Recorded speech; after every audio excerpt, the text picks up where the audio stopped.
Okay, I have uploaded this Excel form under each of the CGPA videos on YouTube. And each of them, when you check my description box, you see an Excel form there. When you click on it, you can view, download, and use it. So let's look at how it is used. When you download this, the formulas are already embedded in the form. So you just have to input your results and then it will calculate the GPA for you. If you are downloading on a computer, you see that there are 3 sheets down there.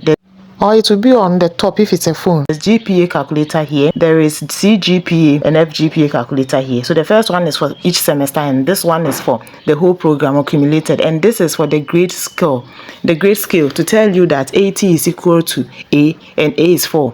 80% to 100 is A and A is 4.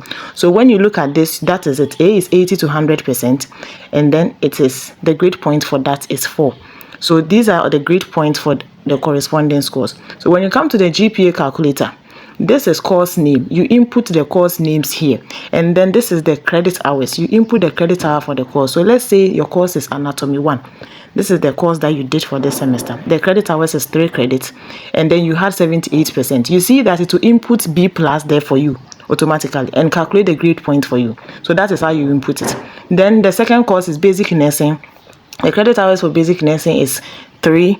Then you had, after the whole semester cumulative results, you had 65%. It will automatically put C plus there for you and do the grade point. As soon as it's input, it starts calculating your total credit hours and the total credit points and your GPA for the semester. It will keep adding up. So if you did just 3 courses, when you enter all the 3 courses, the name, the credit hours and the results that you had, then it will input and calculate the GPA. So you see the GPA was changed to 3 when the micro B, which was A, was added, and the micro B is 2 credit hours. So when you come to the CGPA or the final GPA calculation sheet, so you now come and impute it in the CGPA sheet.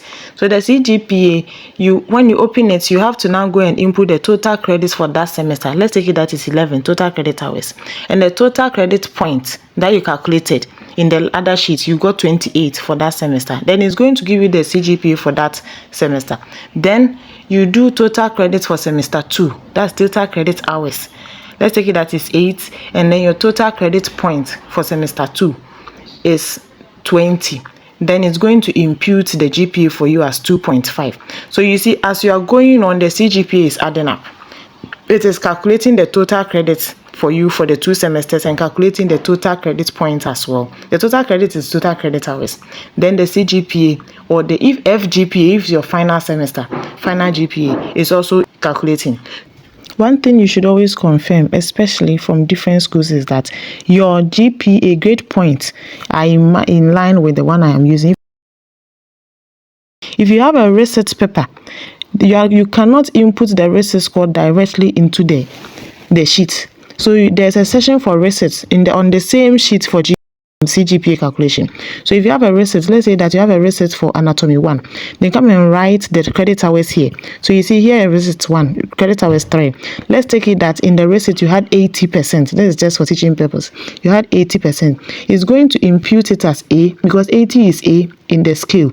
But then the 80 as a research is 2.0, which is capped at C.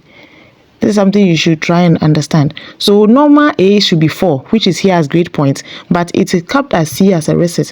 When you look at the formula, I was trying to show the formula, you see that it corresponds with the formula. So if it's different from your school, you can change the formula yourself. So when it caps it as C, it calculates the 60% here for you.